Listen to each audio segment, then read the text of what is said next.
அடுத்த பாடல் திருமந்திரத்தில் 7ஆம் தந்திரம் 4வது தலைப்பு சதாசிவலிங்கம். பாடல் எண் 1730. இப்போ இந்த தலைப்பிற்கு ஒரு பொருள் பார்த்தோம்னா, முதல்ல அண்டலிங்கம் பார்த்தோம். ஸோ அண்டலிங்கம்னா எல்லா இடமே பரவி இருக்குது, அருவமாக இருக்கிறது. ஸோ அருவமாக நமக்கு தெரியல இறைவன் எப்படி இருக்கிறார் என்று. அடுத்து பிண்டலிங்கம். ஸோ உருவமாக இருக்கார் பிண்டலிங்கத்தில், நம்ம பார்க்குறோம் உடம்பு இருக்குது இந்த இடத்துல. அடுத்து சதாசிவலிங்கம். சதாசிவலிங்கம் என்று சொல்லப்படுவர், சதாசிவம் என்று சொல்லப்படுவர் இந்த இடத்துல அருளல் தொழிலை செய்யக்கூடியவர். 5 தொழில்கள் பார்த்துருப்போம். அதில் 5 தொழில்கள் ஒரு தொழில் அருளல் தொழில், அதை செய்யக்கூடியவர் அப்படின்னு முன்னாடி படிச்சிருப்போம். அப்போ இந்த அருள் வடிவமாக இருக்கக்கூடிய ஒரு லிங்கம் அப்படின்னு புரிஞ்சிக்கலாம். இதை இன்னொரு கோணத்துலேயும் புரிஞ்சிக்கலாம். அருவுருவமாக, ஏன்னா அருவம் பார்த்துட்டோம், உருவம் பார்த்துட்டோம், அருவுருவமாக இருக்கக்கூடிய பரம்பொருளின் வடிவம் அப்படின்னு புரிஞ்சிக்கலாம்.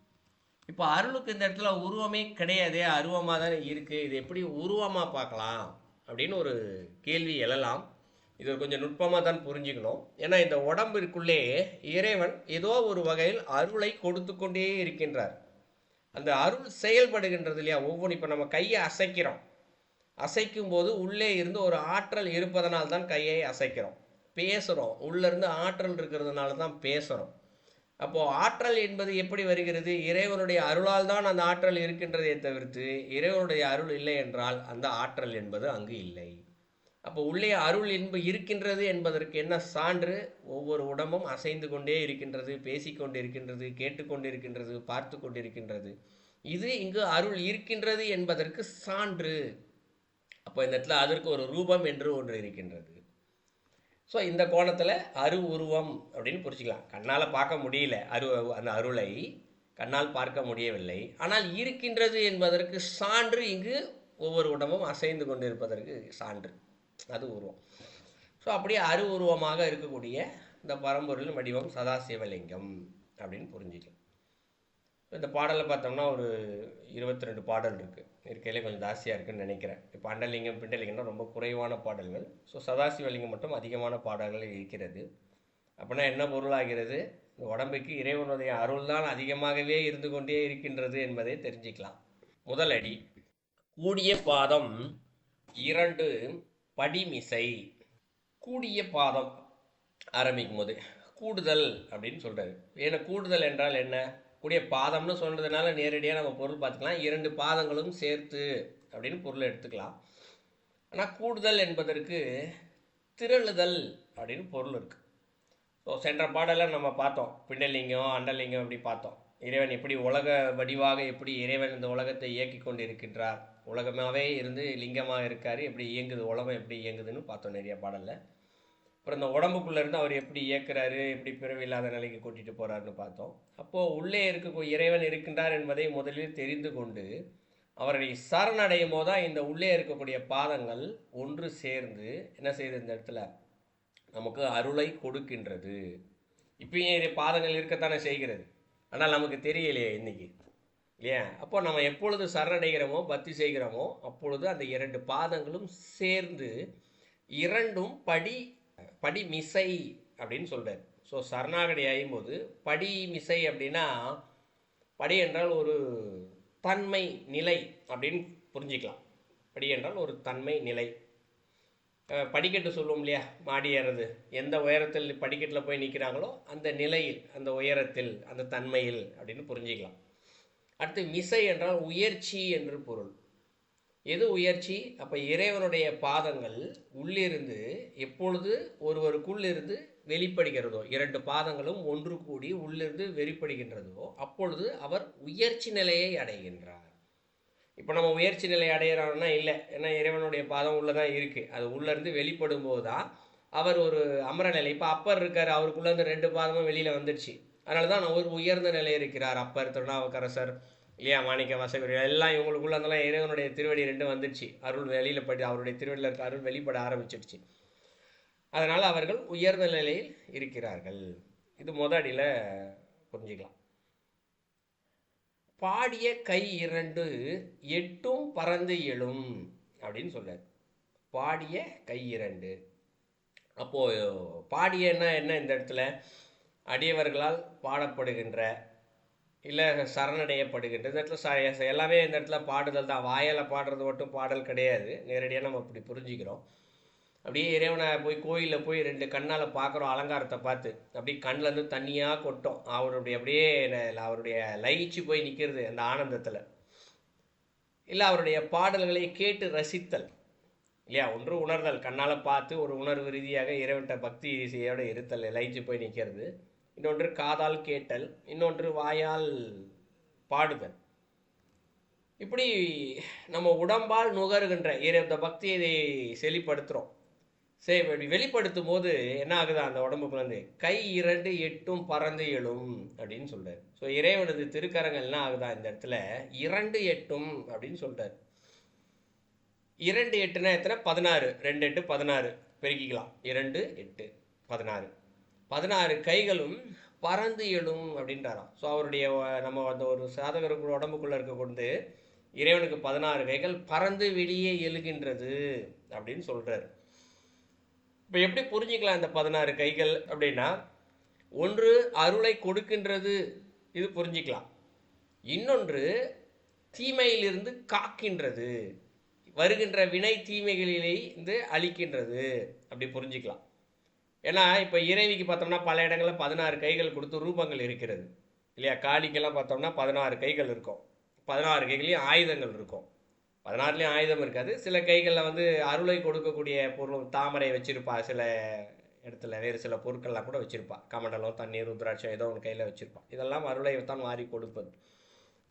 இப்போ 16 கைகள் பறந்து எழுந்து இங்கே நன்மையையும் கொடுக்கின்றது, வருகின்ற தீமையையும் அழிக்கின்றது. தீமை என்றால் ஏதோ அசுரன் வரான்னு பொருள் அல்ல. நமக்கு புராண கதைகள் அப்படி தான் கொடுக்கப்பட்டிருக்கு. அசுரன் வரான் என்று பொருள் அல்ல. வினைகளும் இந்த இடத்துல தீமைகளும் தான் அசுரர்களாக நிற்கின்றது. இந்த ஸோ அதை அழிப்பதற்காக அது என்ன செய்தான்? பறந்து எழும் அப்படின்றார். அவங்க உடம்புக்குள்ள வந்து 10 திசைகளுக்கும் பறந்து போகுதான் இந்த இடத்துல. அடுத்து என்ன சொல்றாரு? தேடும் முகம் 5ம் செம்கனின் மூ 5 அப்படின்னு சொல்றாரு. தேடும் முகம் 5ம் அப்படின்றது. இப்போ இறைவன் வந்துட்டாரு, இறைவன் இருக்காரு அப்படின்னா இறைவன் எப்படி இருப்பாருன்னு பார்க்கக்கூடிய ஒரு உணரக்கூடிய ஒரு ஆர்வம் இருக்கும் இல்லையா? இது தேடும் அப்படின்னா கண்ணால் தேடுறது என்று அல்ல. நான் முன்னாடி சொன்னது போல் தான் இந்த புலன்களாலும் தேடுதல். இந்த இடத்துல இன்று புலன்களால் நாம் ஆட்கொள்ளப்பட்டிருக்கிறோம். அந்த நிலையில் புலன்கள் நமக்குள் நம்ம வந்து ஆட்டி வச்சிருப்போம். அது நமக்குள்ள ஆட்பட்டு இருக்கும். அந்த புலன்களால் தேடுதல் இறைவனை. அப்படி தேடும்போது முகம் வந்து இறைவனுக்கு 5 முகங்கள் இருக்கின்றதா இந்த இடத்துல. அதான் முகம் 5ம் அப்படின்னு சொல்றாரு. அடுத்து என்ன சொல்றாரு? செம்கனின் மூ 5 அப்படின்னு சொல்றாரு.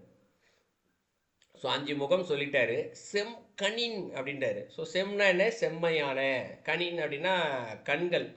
அது நேரடியாக செம்கண் அப்படின்னு கொடுத்துருக்கலாம். ஆனால் அவர் செம்கனின் அப்படிங்கிறார். அப்படின்னா என்னன்னா அது மூடாத கண்கள். இப்போ நம்ம கண்கள்லாம் பார்த்தோன்னா மூடி மூடி திறந்துக்கிட்டே இருக்கு இல்லையா? ஆனால் இறைவனது கண்கள் மூடவே மூடாதான். எப்பயுமே அருளை கொடுத்து கொண்டே இருக்கக்கூடிய கண்கள்.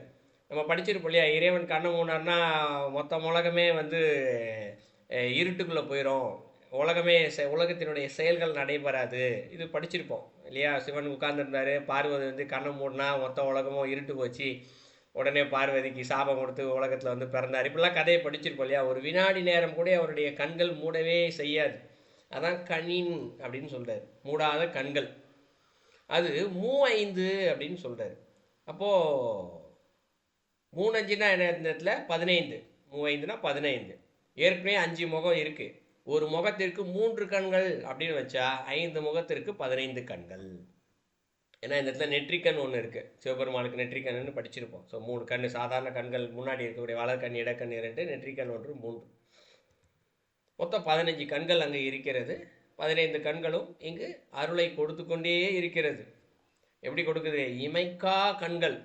ஒரு வினாடி நேரம் கூட, ஒரு முறை கூட இமைக்காமல் கண்களால் இந்த இடத்துல அருள் ஒளியை கொடுத்து கொண்டே இருக்கிறது இந்த 15 கண்கள் வழியாக. அடுத்து என்ன சொல்றாரு? நாடும் சதாசிவம் நல் ஒளி முத்தே அப்படின்னு சொல்றாரு.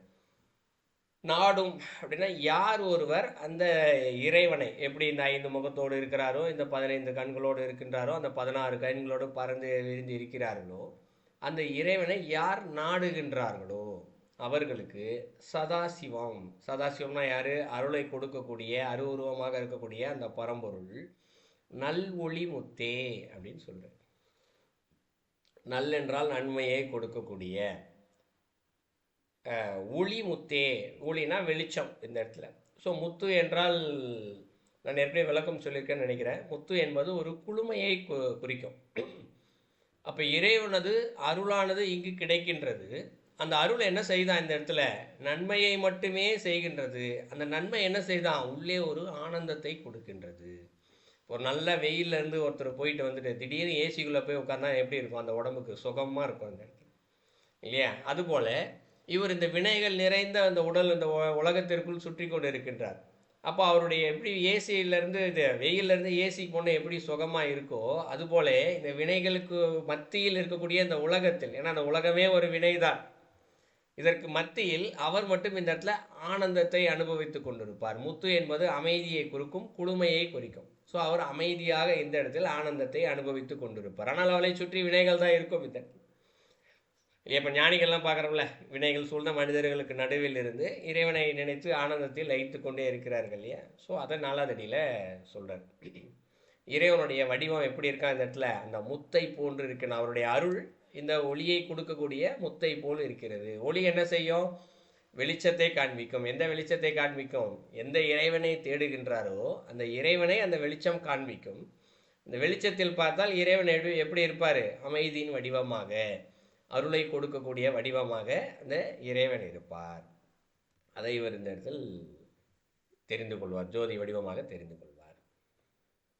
ஸோ 4 அடிக்கும் சேர்த்து பொருள் பார்த்தோம் என்றால், இறைவன் ஒவ்வொருவருடைய உடம்பிற்குள்ளும் இங்கு அருள் வடிவமாகவும் இருக்கின்றார்.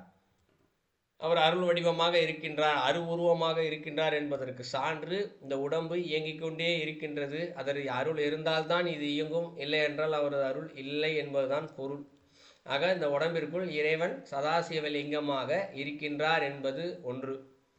எப்பொழுது அவரை சரணடைகின்றோமோ, எப்பொழுது அவர் இந்த சென்ற பாடலில் சொல்லப்பட்டபடி இந்த வினைகள் பிறவிகளம் வேண்டாம் இறைவா என்று கதறி அழுது அவரை முழுமையாக சரணடைகின்றோமோ, அப்பொழுது நமக்குள்ளே இருக்கக்கூடிய பாதம், இறைவனது பாதங்கள் இரண்டும் சேர்த்து என்ன செய்கிறது? நம்முடைய உடம்பில் உரை போல் இருக்கக்கூடிய ஆணவம், கண்மாக்கள், இதை எல்லாத்தையுமே தீர்த்து நம்மை உயர்ந்த நிலைக்கு அழைத்து செல்கின்றது.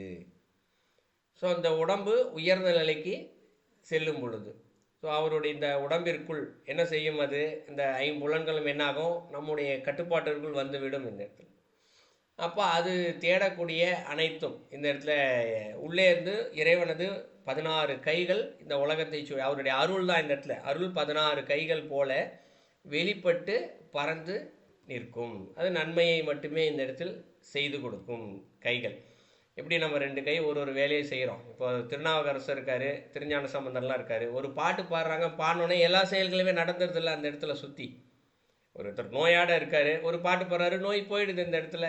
அது சரி, ஒரு கதவை மூடி இருக்குது, பாட்டு பாடுறாரு, கதவு திறந்துடுது. எப்படி திறக்குது? யார் திறக்கிறா? ஏதோ சித்து விளையாட்டு அதிசயம் போல தெரியும். ஆனால் அவருக்குள்ளே இருக்கக்கூடிய இறை ஆற்றல் கைகளாக இந்த 16 கைகள் போல ஒரு கை வெளியே வந்து அந்த கதவை திறந்து வைக்கிறது. இறைவனுடைய அருள் கை அங்கே இருக்கக்கூடிய நோயாளி நோயை போக்குகின்றது. இப்போ இந்த கோணத்தில் புரிஞ்சுக்கலாம். அந்த 16 கை பறந்து செஞ்சு என்ன செய்யுது அப்படின்னு ஒரு கேள்வி கேட்டால் இந்த கோணத்தில் அதை புரிந்து கொள்ளலாம். அடுத்து அவருடைய முகம். ஸோ அப்படி உள்ளே பார்க்கும் பொழுது இறைவனுடைய முகம் 5 முகமாக இருக்கின்றது. 5 முகமும் 5 விதமான தொழில்களை செய்கிறது. இப்போ நம்ம உடம்புக்குள்ளேயே 5 விதமான தொழில்கள் நடந்துக்கிட்டு தான் இருக்குது. நம்ம உடம்புக்குள்ள படைத்தல் தொழில் நடக்கின்றது. ஒவ்வொரு வினாடியும் செல்கள் உருவாகி கொண்டே இருக்கிறது. அடுத்து காத்தல் தொழில் நடந்து கொண்டிருக்கிறது. உருவான செல்கள் அதனுடைய வினை முடியும் வரை உள்ளே காக்கப்பட்டு கொண்டிருக்கின்றது. அடுத்து அழித்தல் தொழில். ஸோ அழித்தல் தொழிலும் என்ன செய்யுது? அதே செல் மீண்டும் அழிந்தும் போகின்றது. ஸோ 3 தொழிலும் உள்ள நடக்குது. அழித்தல் தொழில், காத்தல் தொழில், அருளல் தொழில் என்ற 3 அழித்தல், படைத்தல், காத்தல், அழித்தல் 3 நடக்குது. இப்போ இதற்கு நடுவில் மறைத்தல் தொழிலும் அருளல் தொழிலும் இருக்கின்றது. அதுவும் நமக்குள்ளே நடந்து கொண்டு தான் இருக்கின்றது. இறைவன் உள்ளே தான் இருக்கின்றார். பாதத்தை கூடிய பாதம்னு பார்த்தோம்ல, இறைவன் உள்ளே தான் இருக்காரு. ஆனால் நமக்கு தெரியாமலே இருக்கின்றது இல்லையா? ஸோ மறைத்தல் தொழிலும் இந்த உடம்புக்குள் தான் இருக்கிறது. அருளல் தொழில். ஸோ ஒரு விரலை அசைக்கிற, துண்டு விரல் அசைந்தால் கூட அங்கே அருளில் இருந்தால் தான் அது நடக்கும். ஸோ அருள் தொழிலும் நடக்கின்றது. ஸோ இந்த உடம்பிற்குள் இறைவன் 5 முகமாக 5 தொழில்களை செய்யக்கூடியவராக உள்ளே இருக்கத்தான் செய்கிறார். அப்போ நாம் நம் இறைவனை தேடும்போது உள்ளே இருக்கக்கூடிய 5 தொழில்களை செய்யக்கூடிய இறைவனும் நமக்கு உணர முடியும். இந்த 5 முகமாக இருக்கக்கூடிய இறைவனை உணர முடியும். அவர் எப்படி இருப்பார் என்று உணர்தலின் வழியாக பார்க்கும் பொழுது அவருக்கு 5 முகங்கள் இருக்கின்றது. ஒவ்வொரு முகத்திற்கும் 3 கண் இருக்கின்றது. ஸோ மொத்தம் 15 கண்கள் அங்கு இருக்கின்றது. இப்போ கைகள் எப்படி வேலை செய்யுது அப்படின்றத பார்த்தது போலவே இந்த கண்களும் உள்ளிருந்து 15 கண்களும் அப்படித்தான் வேலை செய்யும். என்ன வேலை செய்யும்? உலகத்திற்கு நன்மையை செய்து கொடுக்கும். இவருக்கு அந்த வெளியிலிருந்து இருக்கக்கூடிய அந்த தீமைகள் கண்மங்களினால் எந்த விதமான பாதிப்பும் இல்லாமல் இவரையும் பார்த்து கொள்ளும் இந்த 15 கண்களும். ஸோ இப்படித்தான் இந்த சாதகர் தனக்குள்ளே தேடுகின்ற அந்த அருள் வடிவானமான அருவுருவமாக இருக்கக்கூடிய அந்த இறைவனது ரூபத்தை அவரால் உணர முடியும். ஸோ தான் உணர்ந்த ரூபம் முழுமையாகவே அந்த பாதம், அவர் 16 கைகள், இந்த 5 முகங்கள், அந்த 15 கண்கள் எல்லாம் சேர்த்து வைத்து முழுமையாக ஒரு ரூபமாக பார்க்கும் பொழுது அவர் ஒரு ஒளி வீசக்கூடிய முத்தை போல் அந்த இறைவன் இருக்கின்றார். அந்த ஒளி இவருக்கு மாயை முழுமையாக விலக்கி முழுமையான இறைவனை அனைத்து இடத்திலும் அங்கு காண்பிக்க வைக்கும். ஸோ அவர் பார்க்கக்கூடிய இறைவன் அமைதியின் உருவமாக அங்கு அவருக்கு காட்சி கொடுப்பார். ஸோ இதுதான் அந்த பாடலுடைய கருத்து.